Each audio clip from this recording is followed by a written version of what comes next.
너희 마음과 생각을 지키시리라. 아멘. 네, 우리 한번 서로 이렇게 인사하도록 하겠습니다. 우리 오늘 원로 목사님이 1, 2부 시간에 가르쳐 주셨습니다. 여러분 기억나시죠? 우리 한번 유창한 영어 실력을 한번 뽐내는 시간을 갖도록 하겠습니다. 우리 인사하겠습니다. God bless you. 한번 이렇게 인사하겠습니다. God bless you. 네.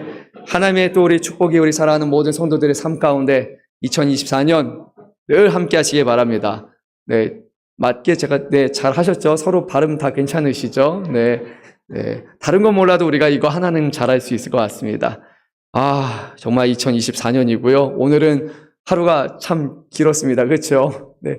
지난해를 생각해 보니까요. 지난해는 토요일에 31일이었어요. 그래서 다음 날이 주일이다 보니까 그때 저희가 좀 일찍 예배를 드렸고요. 오늘은 뭐 아침부터 저도 새벽부터 네, 준비해가지고 네, 좀 있으면 하루가 다 될 것 같아요. 그래도 이렇게 우리가 하루에 1년의 첫 시간을 하나님 앞에 예배로 이렇게 드릴 수 있다는 것이 얼마나 큰 은혜입니까? 여러분 그렇게 생각하십니까? 하나님 앞에 예배할 수 있는 자유가 있다는 것, 그리고 우리가 하나님 앞에 예배할 때 하나님이 이것을 기뻐 받으신다는 것, 이것이 우리에게 주시는 아주 큰 은혜라고 생각이 듭니다.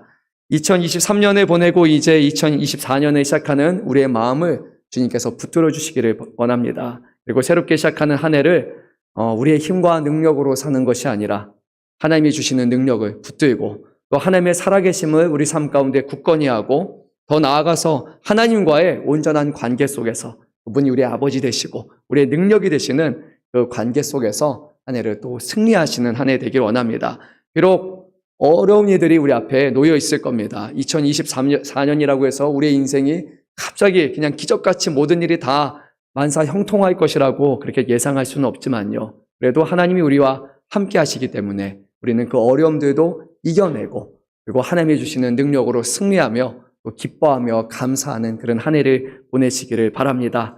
하나님 앞에 늘 기도와 간구로 승리하시기를 바랍니다. 우리 새로운 한 해를 시작하면서 함께 말씀을 나누기 원합니다. 오늘 본문의 말씀 1절에서 사도 바울은 이 빌립보 성도를 향한 자신의 그 감정을 잘 드러냅니다. 나의 사랑하고 사모하는 형제들, 나의 기쁨이요 멸류가 아닌 사랑하는 자들. 이것이 사도 바울이 빌립보 성도들을 생각하면서 했던 말입니다. 그런데요, 여러분도 아시겠지만 사도 바울이 빌립보에서 사역한 기간은 길었습니까? 짧았습니까?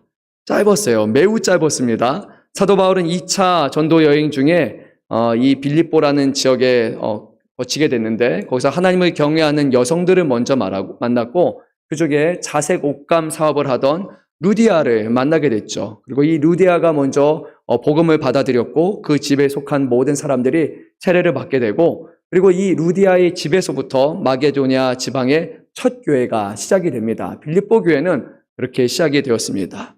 그리고 여러분들도 알다시피 이곳에서 사도 바울이 더 사역을 진행하려고 하는데 보니까 귀신 들리는 사람이 한 명이 있었어요. 어떤 여종이 귀신 들려서 이 귀신을 쫓아내었는데 누가 봐도 좋은 일을 했는데 그 주인은 이 자신의 귀신 들린 여종을 사용해서 돈벌이를 하는 사람이었어요. 그래서 자신이 큰 손해를 봤다라고 얘기하고 결국 바울과 그의 동역자 실라를 이제 재판에 넘겨주었고 두 사람이 옥에 갇히고 맙니다. 근데 하나님께서 그곳에서 놀라운 역사를 일으켜 주셨습니다. 그날 밤 큰 지진이 일어나서 모든 옥문이 다 열리게 되었고 그리고 거기를 관장하던 간수는 두려워했습니다. 자기가 책임을 져야 될 것을 생각을 했고 그래서 결국 자결을 하려고 했는데 그때 사도 바울이 개입해서 그 간수가 복음을 받아들이게 되고 또한 그의 집 또한 다 세례를 받아서 그리고 성도가 됩니다. 그리고 나서 이제 사도 바울은 이제 이곳에서 떠나서 데살로니가로 이제 향하게 됩니다. 2차 전도 여행이 끝나고 나서 3차 전도 여행을 할 때 사도 바울은 3년간의 에베소 사역을 마친 다음에 3개월 정도 그 기간 동안 마게도냐 교회를 이제 순회했는데 그 3개월의 기간에 잠깐 또 빌립보 교회를 방문하게 됩니다. 그러니까 사도 바울이 빌립보에서 사역한 기간은요 많지 않습니다. 잠깐 거기서 교회를 세웠고 이후로 돌아다니다가 또 다시 전도 여행할 때 들렸던 그런 관계였습니다. 그런데 말씀을 보게 되면요, 이 사도 바울과 빌립보 성도들과의 그 유대 관계는요 어느 교회보다 더 깊은 관계라고 할 수 있습니다. 어떻게 사도 바울이 실제적으로 같이 많은 시간을 보내지 않은 이 빌립보 성도들과 이런 깊은 그런 연대를 맺을 수 있었을까? 과연 그 이유는 무엇이었겠습니까? 오늘 말씀을 보면 우리가 힌트를 얻을 수 있는데요. 바로 사도 바울과 이 빌립보 교회 성도들이 복음 앞에서 하나가 되었기 때문입니다. 빌립보 교회는 사도 바울이 데살로니가와 고린도에서 복음을 전할 때 여러 차례 어려운 형편 중에서도 물질로 후원을 했고, 그리고 예루살렘 교회를 돕는 구제 사역에도 연보를 동참을 합니다. 사도 바울이 하는 모든 일마다 함께 기도로, 간구로, 그리고 물질로 후원을 하면서 복음이 전파되는 것, 그것을 위해서라면 함께 동역했던 그런 교회였습니다. 그래서 사도 바울은 이 빌립보 교회를 향해서 모든 이 복음의 사역에 너희가 나와 함께한 교회라고 이렇게 늘 감사했고, 그리고 이 빌립보 교회는 그것을 기뻐했던 그런 교회로 알려져 있습니다. 비록 함께 보낸 시간이 길지 않다 할지라도요, 인간적인 접촉점과 그런 교류가 그렇게 길지 않다 할지라도 그리스도 예수 안에서 우리가 한 마음을 품는다면, 또 그 일에 하나가 된다면 서로 간에 어떤 크고 작은 오해나 그런 어려움들 다 이겨내고 그 안에서 우리는 하나 되어서 서로가 긴밀한 관계를 가질 수 있는 겁니다. 우리가 교회 안에도 오랫동안 신앙생활을 함께 하시면서 서로 아는 분이 있는가 하면 또 새롭게 교회에 오시는 분들도 있을 겁니다. 물론 처음에는 대면하고 어색할 수도 있겠지만요, 그 관계가 우리가 복음으로 하나 된다면, 말씀으로 하나 된다면, 믿음으로 하나 된다면, 그리스도 안에서 한 가지 목적을 가지고 우리가 나아간다면 그 인간 관계를 넘어서 주님이 주시는 영적인 관계 속에서 우리가 하나 될 수 있다는 것이에요. 저는 이 시간을 빌어서 우리 사랑하는 성도 여러분께 특별히 감사하다는 말씀을 꼭 드리고 싶습니다. 금천양문교회가 이제 설립된 지 42주년을 넘어서 이제 43년을 향해 갈 수 있었던 이유는 수많은 성도분들의 헌신 때문이라고 저는 생각을 합니다. 물론 저는 교회의 머리는 예수 그리스도이시기 때문에 하나님께서는 어떤 방식을 통해서라도 하나님의 교회를 책임지시고 그리고 하나님의 그 교회를 이끌어 가실 것이라는 것에는 전혀 추호도 제가 의심이 없습니다. 하지만 하나님은 한편으로 사람들을 통해서 일을 이뤄 가신다는 것을 우리는 너무나 잘 알고 있습니다. 하나님의 일을 기뻐하고 하나님 앞에 충성하는 신실한 사람들을 통해 주님은 그 교회를 세우시고 그리고 그곳에서 일하심으로써 교회를 더욱더 굳건히 세워가십니다. 2023년 한 해를 이제 뒤로 하면서 여러분들에게 감사의 마음을 전합니다. 그리고 어쩌면 여러분들도 저뿐만이 아니라 성도 여러분들도 이 시간 잠깐 서로에게 이렇게 감사의 마음을 좀 전하면 좋을 것 같습니다. 우리 혼자 교회를 세워가는 게 아니잖아요. 서로가 합력해서 세워가는 거잖아요. 그러니까 이렇게 한번 인사하면 좋을 것 같아요.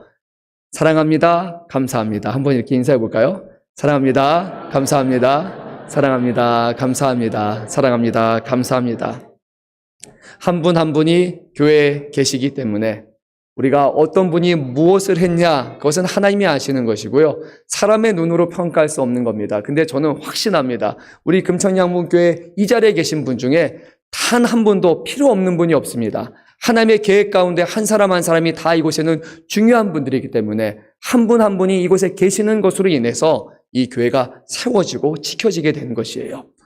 그래서 우리 서로에게 늘 감사하면서 또 서로 향한 그런 사랑과 그런 사모하는 마음을 그렇게 자꾸 적극 표현하면 좋을 것 같습니다. 우리 교회 안에 있는 분들 중에 특별히 영적 리더분들은 아마 저와 동일한 마음을 갖고 있으리라 생각이 듭니다. 사도 바울의 고백처럼 우리가 교회를 세워가는 데 있어서 가장 기쁜 일이 무엇이겠습니까? 바로 성도 한 사람이 이 교회에 와서 그 한 사람이 믿음 안에 바로바로 세워져 가는 것, 그거보다 더 기쁜 일이 어디 있겠습니까? 그렇지 않습니까? 네, 다른 것보다 한 영혼이 바로 세워져 가는 것, 그게 가장 귀한 일이잖아요. 저에게 있어서 기쁨은요, 하나입니다. 여러분들이 저에게 기쁨입니다. 여러분들이 계시고 또 여러분들의 믿음이 점점 자라나는 것, 그리고 하나님을 사랑하고 하나님을 사모하는 마음들이 더 커져가는 것, 그것이 저에게 있어서 어떻게 보면 유일한 기쁨이라고 저는 말할 수 있습니다. 한 해를 돌아보면요, 솔직하게 말하면요, 제가 기도를 할 때 제 자신을 위해서 기도하는 것은 보통 두 가지예요. 하나는 회개예요. 회개는 90%가 회개의 기도를 주로 했던 것 같아요. 그리고 하나님 앞에 도우심을 달라고, 우리 성도들 앞에 정말 하나님의 세우신 교회를 잘 이끌어 나갈 수 있는 힘을 달라고, 그거 외에는 제 자신을 위해서 기도한 적이 거의 없는 것 같습니다. 목회자가 잘 될 일이 무엇이 있겠습니까? 이미 제 생명을, 저의 삶을 하나님 앞에 드렸는데 제가 제 자신을 위해서 무엇을 더 기도하겠습니까? 제 기도의 99.99%는요, 성도님들을 향한 기도입니다. 기도하다가 바쁘면 가족을 위해서 기도하는 것도 까먹기도 해요. 그러다가 너무 바쁘니까 어느 순간에는 주님 아시죠? 하고 이렇게 가족을 위해서 기도할 때는 그렇게 마무리할 때도 있어요. 근데 성도 여러분들 위해서 기도할 때는 그렇게 못하겠더라고요. 한 분 한 분 얼굴을 떠올리면서 하나님께서 정말 지금 이 자리에 그 성도의 마음 가운데 영적으로 임재해 주셔서 도와달라고, 어려운 처지를 살펴달라고 그렇게 간구를 합니다.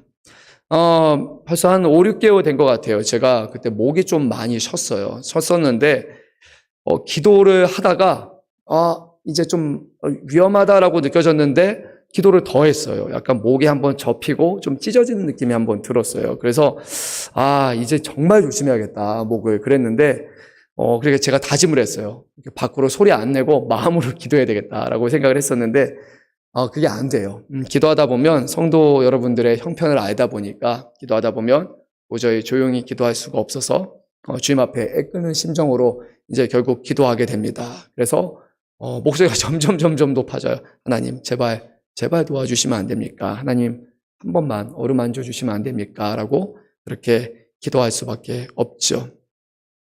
그래서 최근에는요, 고음 불가가 됐어요. 여러분도 아시겠지만 제가 원래 목소리가 이 정도는 아니었던 것 같은데 요즘에는 찬양이 좀 잘 안 됩니다. 그래도 양해를 해주시기 바랍니다. 근데 좋은 것도 있어요. 제 목소리가 작아지니까 성도 여러분들의 찬양 소리가 더 크게 들리기 때문에 하나님이 이거 더 기뻐하시지 않을까라고 저는 그렇게 생각을 합니다.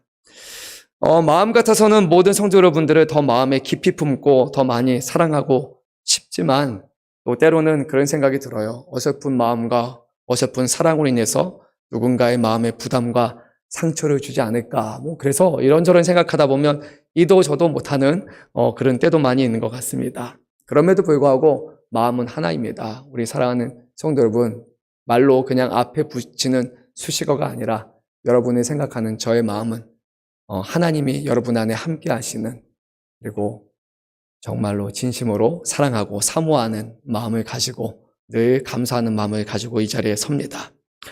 마지막 때 주님께서 저를 부르신다면 제가 주님 앞에 내세울 것이 무엇이 있겠습니까? 다만 하나뿐이지 않겠습니까? 주님, 제가 부족하지만 우리 사랑하는 성도들의 마음에 예수 그리스도에 대한 확신을 심어주시고 교회 안에서 우리 성도분들의 믿음이 자라나고 또 교회 일꾼이 되어 교회를 세워가는 일에 미천하지만 제가 조금이나마 하나님의 나라와 영광에서 쓰임받을 수 있었던 것, 아마 그것을 하나님 앞에 말하지 않을까요? 제가 이 성도 여러분들의 믿음을 위해서 간절히 기도했던 것, 주님 그거 아시지 않습니까?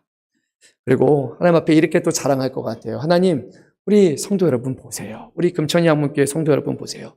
이런 성도분이 어디 있습니까? 그 처한 상황 가운데 하나님을 의지하고 하나님을 향한 그런 믿음을 보인 이 성도를 기억하시고 하나님이 은혜를 더하여 주십시오. 아마 그렇게 말하지 않을까요?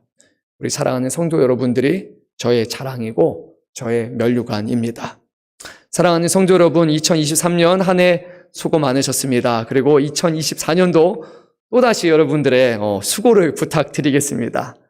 주님께서 우리와 함께 하시고 여러분 안에 또 큰 능력으로 거하여 주셔서 주님의 교회를 굳건히 세워가는데 저와 여러분 우리 모두를 사용하여 주시기를 간절히 바랍니다. 주님 만날 때까지 아마 매년 해를 거듭할수록 제가 또 수고를 부탁드린다라는 말을 할 것 같아요. 그런데 우리가 수고스러운 수고가 아니라 기쁨으로 이 사역에 동참하시는 저와 여러분 되시기를 간절히 소망합니다. 우리 한번 말씀을 몇 절 더 읽도록 하겠습니다. 2절, 3절 말씀 한 목소리로 읽도록 하겠습니다.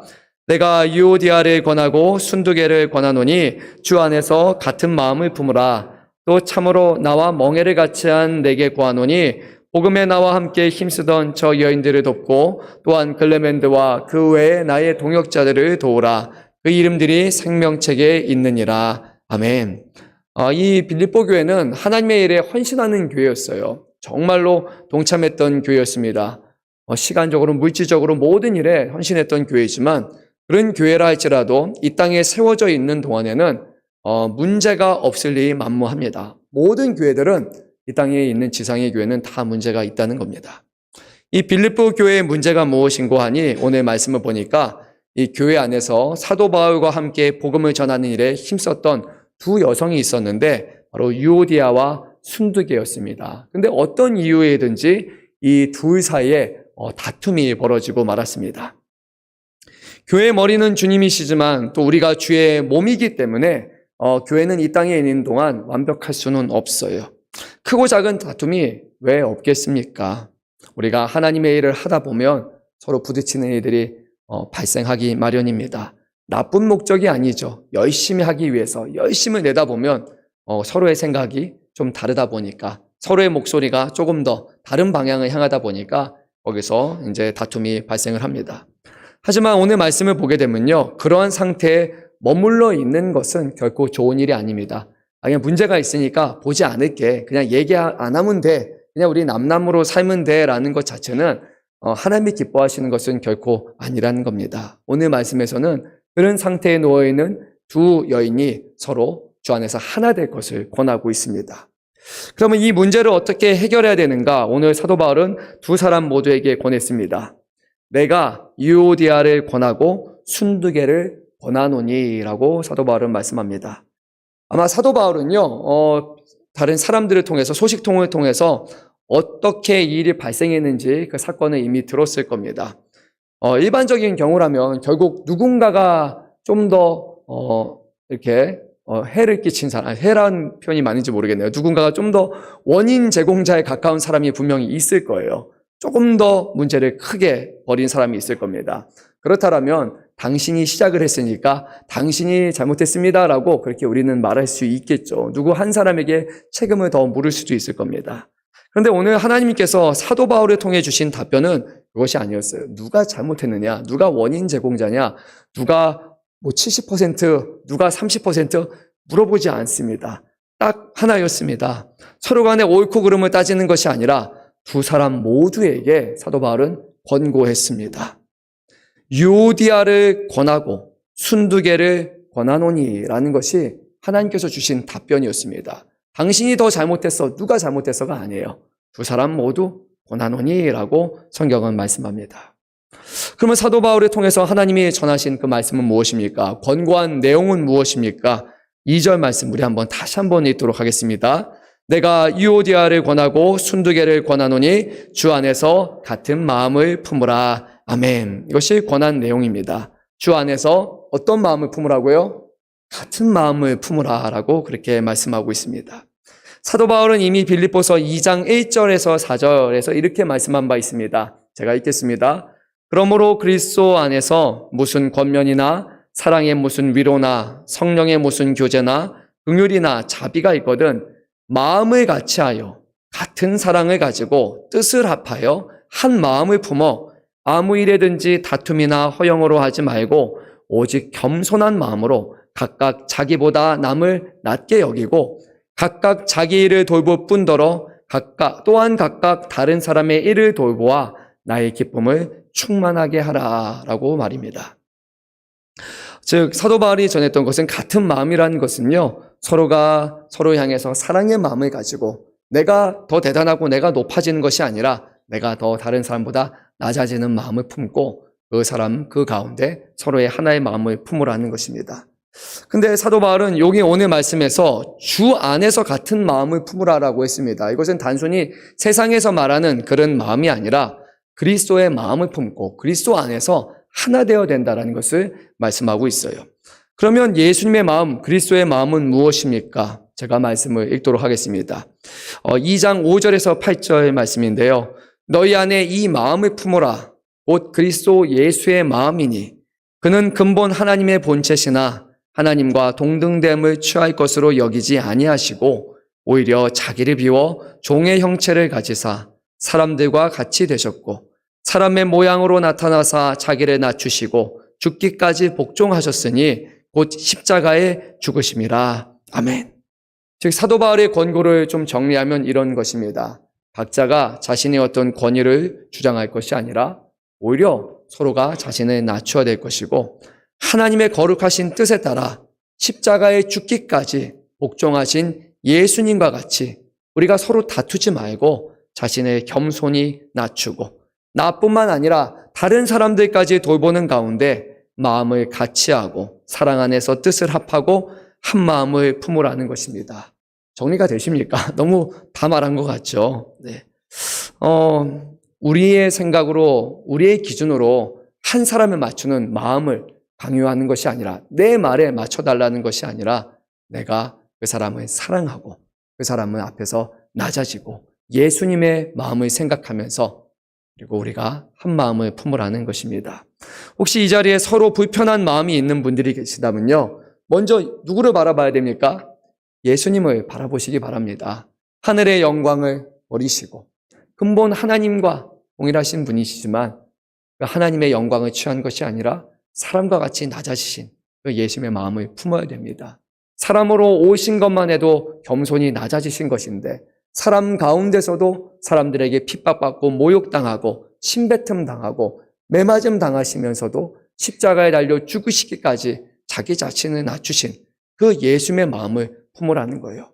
그 예수님으로 인해서 우리가 원을 받았다면, 그분의 헌신과 그분의 희생과 사랑으로 인해서 내 생명이 영생을 얻게 되었다면 우리가 서로 자신의 높음을 드러낼 사람이 어디 있겠습니까? 주님이 낮아지셨는데 어찌 우리가 주님보다 높아질 수가 있겠습니까?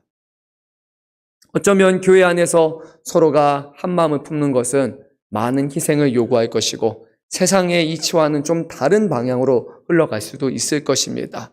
내가 맞는 것 같은데 라는 생각이 들 거예요. 저 사람이 좀 말이 안 된다라고 생각이 들 수 있어요. 하지만 중요한 것은 누가 옳고 그름보다는 교회 안에서는 서로가 같은 마음을 품고 때로는 조금 천천히 간다 할지라도 조금 돌아가는 것 같다 할지라도 서로가 하나 되어서 그리스도의 마음을 품고 가는 것이 하나님께서 교회를 통해서 일하시는 방법임을 우리가 기억해야 됩니다. 교회 안에 성도의 다툼은 두 사람 문제만이 아니라 결국 어떤 문제로 번집니까? 온 교회 문제로 번집니다. 왜냐하면 서로가 서로 아는 사람들이 있어요. 그러면 둘이 문제가 나중에는 이렇게 구름 가운데 그런 문제로 번지게 되는데 이게 우리 교회 문제가 아니라 빌립보 교회의 문제라고 오늘 성경은 말씀합니다. 사도 바울은 또한 이 문제를 함께 풀어야 된다라고 그렇게 권고합니다. 우리 한번 3절 말씀도 읽도록 하겠습니다.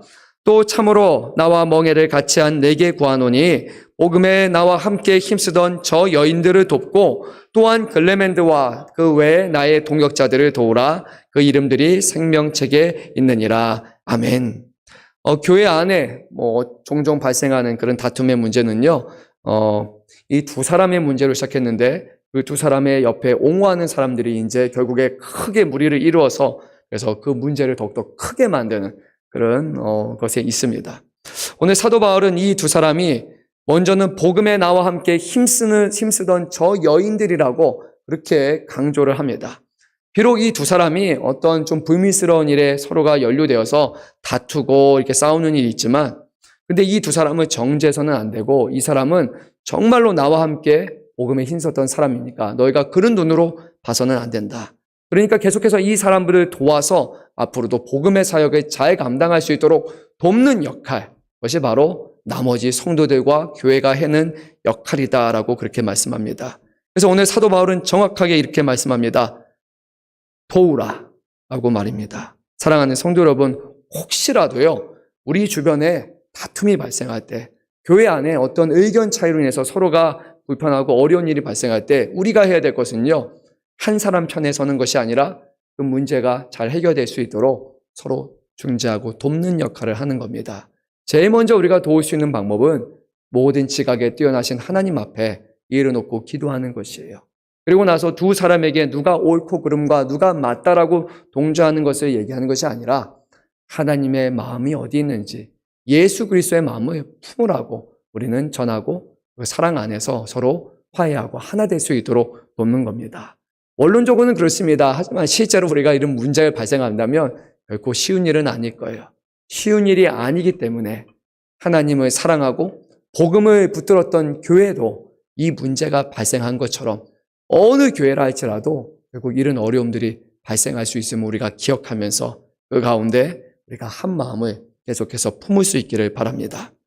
교회 안에서 함부로 누군가를 정죄해서도 안 되고, 그리고 누군가의 편에 일방적으로 서서 문제를 키우는 것은 결코 교회의 역할이 아닙니다. 교회는 오직 모든 사람들이 주 예수 그리스도의 마음을 품고 하나 될 수 있도록 서로가 돕는 것이 바로 교회의 사명입니다. 한 해를 되돌아보면서 혹시 우리 안에 먼저 우리 가정 안에 분열된 마음이 있다면 하나님께서 우리 가정을 어루만져 주셔서 그리스도 안에서 한 마음이 될 수 있도록 놓고 우리가 또 기도하면 좋을 것 같습니다. 또한 혹여라도 분열된 공동체가 교회 안에 또는 교회 바깥에 있다면 그곳에서도 하나님의 도우심을 구하며 내가 먼저 그리스도 예수의 마음을 품을 수 있도록 주님께서 함께 해달라고 우리가 기도하기를 원합니다. 바라기는 정말 우리 금천 양문교회뿐만 아니라 이 지역사회 모든 곳에 주님의 마음으로 그 마음을 아는 사람들의 겸손과 낮아짐과 포용과 이해 가운데 그리고 사랑 가운데 모든 것이 하나 되기를 간절히 소망합니다. 이제 사도 바울은 말씀을 끝마치며 성도들을 이렇게 격려합니다. 4절 말씀 한 목소리 있습니다. 주 안에서 항상 기뻐하라. 내가 다시 말하노니 기뻐하라. 아멘. 네, 원문을 보니까요, 사도 바울은 주 안에서 항상 기뻐하십시오, 기뻐하기를 원합니다 라고 말하는 게 아니라 기뻐하라 라는 명령으로 그렇게 말씀해요. 그러니까 늘 우리가 기뻐할 만한 상황은 아니라는 거예요. 하지만 그럼에도 불구하고 우리가 항상 기뻐하는 것은 모든 성도들에게 주시는 하나님의 거룩하신 명령이라는 것을 기억해야 됩니다. 지금 이 빌립보의 교회는요, 두 사람의 문제로 인해서 다툼이 있어요. 근데 그것이 결국 성도 안에 하나님이 주시는 그 찬 기쁨을 지금은 막아서는 안 된다는 거예요. 이 문제로 인해서 우리가 하나님 앞에 기뻐하고 감사하는 것을 끊어지지 않도록 우리의 마음을 지키라고 지금 성경은 말씀합니다. 뿐만이 아니에요. 지금 또 다른 어려움이 있습니다. 사도 바울이 복음을 증거하는 일에 결국 붙잡혀서 로마에서 자택 연금 상태에 있습니다. 감옥에 지금 갇혀 있는 상태예요. 아니, 하나님 앞에 신실한 사람이 어떻게 지금 감옥에 들어가 있습니까? 이 말을 들을 때 사람들의 염려가 되고 나도 괜히 열심히 복음 사역하다가 그렇게 어려움에 처하는 것이 아니야? 하는 그런 마음의 염려가 있을 수 있어요. 하지만 사도 바울은 아니라고 말합니다. 하나님 앞에서 그 어느 것조차 우리가 기뻐할 것을 막을 수 없다라고 그렇게 말합니다. 또한 빌립보 교회 성도들이 겪고 있는 또 다른 문제 중에는 바로 재정의 문제였습니다. 재정적으로 많이 어려움 가운데 있었어요. 그것조차도 모든 성도들의 마음에 하나님을 향한 기쁨을 막을 수 없다라고 이렇게 오늘 단언합니다. 왜냐? 이 기쁨을 주시는 이는 하나님이시기 때문에 그 하나님 앞에 바라고 주님 앞에 간구하면 하나님은 모든 어려운 상황 가운데서도 주님 안에서, 주 안에서 항상 기쁨을 주신다는 거예요. 그래서 우리는 우리의 상황, 환경 그런 것이 아니라 하나님이 주시는 기쁨을 사모하고 하나님 안에서 참 기쁨을 우리는 소망해야 됩니다. 또한 우리 5절 말씀도 있도록 하겠습니다. 너희 관용을 모든 사람에게 알게 하라. 주께서 가까우시니라. 아멘. 사도 바울은 뿐만 아니라 모든 성도들은 관용을 가져야 되는데 그 관용을 몇몇 사람들이 아니라 모든 사람들에게 다 알려줘야 된다라고 이렇게 말합니다. 관용이라는 표현을 이제 영어 성경을 보게 되면 젠틀이라고 그렇게 표현을 합니다. 우리가 말하는 어떤 신사적이고 젠틀맨하고 사람들이 좀 받아주는 그런 표현이라고 생각할 수 있는데요. 디모데전서 3장 3절 그리고 디도서 3장 2절 말씀을 보면 이 두 말씀이 연결된 맥락에서 보면 다툼의 상황에서 주어지는 표현이 관용이라는 거예요. 싸우고 분란하고 다툴 때 너희는 관용하라. 무슨 말이겠습니까? 싸우지 말고 맞서지 말고 너의 마음을 열고 부드럽게 해서 그곳에서 이런 어려움을 발생하지 않도록 하라는 것이죠. 또한 베드로전서 2장 18절 말씀을 보면 사도 베드로는 이렇게 말합니다. 사환들아 범사에 두려워함으로 주인들에게 순종하되 선하고 관용하는 자들에게만 아니라 또한 까다로운 자들에게도 그리하라라고 합니다. 그러니까 이 당시에 1세기 당시에 주인이 있고 주인 안에서 일하는 어떤 노예가 있었습니다. 근데 이제 그리스도인들 가운데도 노예가 있었어요. 근데 그 노예가 볼 때 좋은 주인도 있지만 선하고 관용하는 주인들도 있지만 그렇지 않은 주인들도 있었어요. 함부로 대하는 주인들이 있는데 그들에게도 이 믿음의 사람들이라면 바르게 순종하는 마음을 가지다라고 말하면서 관용이라는 표현을 그렇게 사용했습니다. 이 관용은 교회 안에서 특정 사람들뿐만이 아니라 교회 바깥에 있는 모든 사람들에게도 우리 믿는 사람들은 그 관용을 드러내야 되는 거예요. 사도 바울은 주께서 가까우시니라 라고 말하면서 종말론적인 시각에서 우리는 악을 악으로 갚지 않고 도리어 선을 행하는 사람이 되어야 된다. 이것이 모든 성도들의 바른 마음가짐이고 그들의 삶의 변화가 일어나야 된다는 것을 그렇게 전합니다. 사랑하는 성도 여러분, 여러분 가는 곳곳마다 혹시 여러분 때문에 그곳에 싸움이 발생합니까? 아니면 싸움이 일어날 만한 곳에서 여러분들이 관용하기 때문에 싸움을 멈추는 사람이 됩니까? 내가 가는 곳에 분란이 자주 일어난다. 그러면 내가 문제의 확률이 많겠죠. 그런데 그런 곳에서도 하나님을 믿는 사람이기에 주님의 마음을 아는 사람이기에 싸울 만한 상황에서도 싸움을 그치게 하는 사람, 그런 사람이 바로 누굽니까? 그리스도인이고 그런 사람들이 누구가 되어야 됩니까? 바로 저와 여러분이 되어야 됩니다. 이것이 사도 바울을 통해서 주었던 하나님의 권고입니다. 우리 주님은 성도를 세상의 빛과 소금이라고 명하신 다음에 이렇게 말씀하셨습니다. 이같이 너희 빛이 사람 앞에 비치게 하여 그들로 너의 착한 행실을 보고 하늘에 계신 너희 아버지께 영광을 돌리게 하라라고 말입니다. 사랑하는 성도 여러분, 저와 여러분은 하나님께서 세상의 빛과 소금으로 보내셨습니다. 우리의 행하는 착한 행실을 통해서 하나님 앞에 영광을 돌리는 사람으로 우리를 보내셨습니다. 빛이 없는 곳에, 맛을 잃어버린 곳에 우리 믿는 사람들이 가서 우리의 선한 행실을 통하여 우리의 바른 삶을 통하여 하나님께 영광을 돌리는 귀한 사람들로 세우신 것입니다. 교회 안에서는 다 예배 드리니까 모릅니다. 하지만 교회 바깥에 제일 먼저는 가정일 거예요. 과연 가정에서 우리는 부모와 자녀의 관계 속에서 착한 행실로서 그곳에 하나님의 영광을 드러내고 있습니까? 아니면 관용이 아니라 그곳에서는 우리가 다툼을 불러일으키고 우리의 어떤 권위를 주장하여서 사람들에게 상처를 주는 일을 행하고 있지는 않습니까? 사업장이 될 수도 있습니다. 직장이 될 수도 있습니다. 사람 관계일 수도 있습니다. 과연 우리 믿는 사람들이 그곳에 빛과 소금이 되어서 예수 그리스도를 증거하고 있습니까? 아니면 주님의 영광을 가리는데 우리가 혹시 일조하고 있지는 않습니까? 누군가에게 말한 것이 아니라 어쩌면 우리 모두에게 아마 이런 부분이 다 있을 것이라 생각이 듭니다. 2023년 마무리하면서 우리가 그동안 잘못하고 실수한 것이 있다면 하나님 앞에 용서를 구하시고 또 그렇게 살아가는 것이 아니라 하나님, 이제 2024년을 맞이하니까 좀 변화되기 원합니다. 내가 가는 곳에 정말 하나님의 영광이 드러나기 원합니다. 그렇게 쓰임받는 우리 모두가 되기 원합니다. 그렇게 한번 우리가 한 해 동안 기도하면 좋을 것 같습니다. 물론 어려운 상황이 우리는 처하게 될 것입니다. 이렇게 하는 것이 세상의 기준을 보면요, 어리석은 것이고 이렇게 한다고 해도 별 차도가 보이지 않을 수도 있어요. 요즘에는 그런 얘기를 하더라고요. 누군가에게 내가 잘못했다라는 말을 하면 안 된대요. 그러면 그런 거 있잖아요. 그러니까 싸우다가 내가 잘못했어. 그 말 하는 순간 그 사람이 원인 제공자가 된대요. 그거를 증거로 제공한다고 하더라고요. 그래서 선의를 가지고 좋은 의도를 가지고 내 잘못이야 라고 하면 나중에 소송 걸릴 수 있다는 거예요. 그래서 그런 말 특히나 카톡 같은데 함부로 하지 말라라고 제가 어떤 변호사가 남긴 그런 조언을 봤어요. 그래서 세상이 참 각박하다라는 생각이 들었어요. 카톡에는 쓰지 마시고 말로는 그래도 먼저 그래 내가 이래서 그랬어 라고 하는 게 우리 성도들의 마음이 돼야 되지 않을까 봅니다. 제일 좋은 건 안 하는 거겠죠. 하지만 너무 세상 사람들의 방식으로 살아가는 것보다 우리는 하나님을 아는 사람이기에 때로는 조금 더 손해를 본다 할지라도 하나님이 모든 것을 판단하심을 기억하면서 하나님 앞에서 정직하게 온전하게 살아가면 좋을 것 같습니다. 우리 한번 6절 말씀도 읽도록 하겠습니다. 아무것도 염려하지 말고 다만 모든 일에 기도와 간구로 너희 구할 것을 감사함으로 하나님께 아뢰라. 아멘.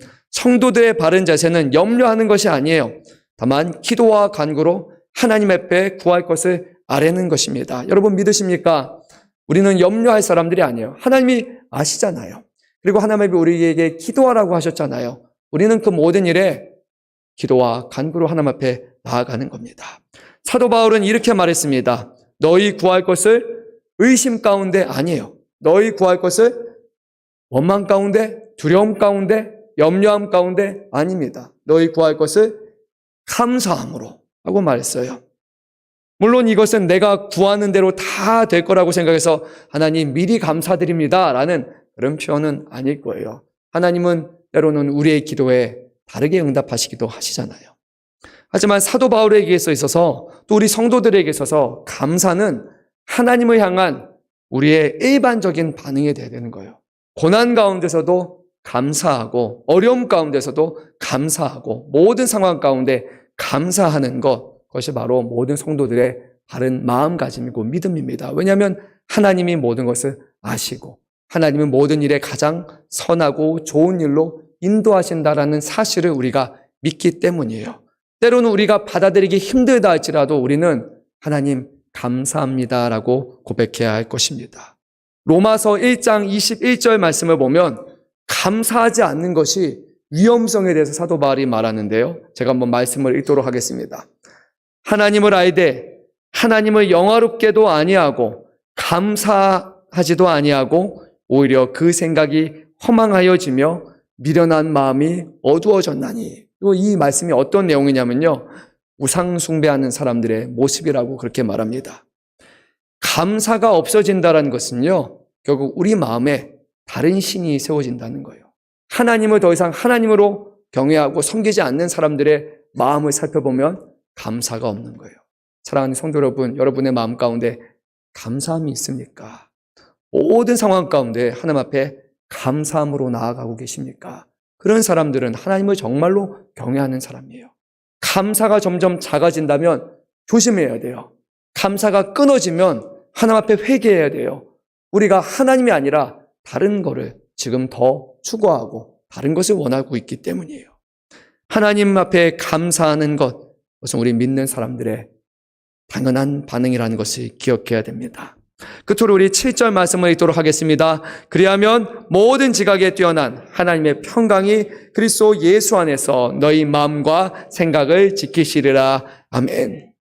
모든 일에 감사함으로 하나님 앞에 기도와 간구로 나아가시기 바랍니다. 그럴 때 하나님께서 우리 안에 하나님의 평강을 우리에게 더하여 주셔서 예수 그리스도 안에서 우리의 마음과 생각을 끝까지 마지막 날까지 지켜주실 것입니다. 의심하는 생각, 염려하는 생각들, 그리고 하나님이 계시지 않는 것처럼 응답하지 아니하시는 것처럼 생기는 수많은 우리 안에 있는 마음의 그 갈등들을 주님께서 감사함으로 나아가며 기도할 때 그 모든 것을 끊어지게 하실 것이고 하나님의 살아계신다는 것, 지금도 우리의 삶 가운데 역사하시고 기도에 응답하시는 하나님이시라는 것, 고난과 어려움 가운데서도 감사와 기쁨을 주시는 하나님이라는 것을 우리 안에 회복시켜 주실 것입니다. 사랑하는 성도 여러분, 뭐 해야 된다고요? 기도와 간구로 하나님 앞에 감사함으로 아뢰시기 바랍니다.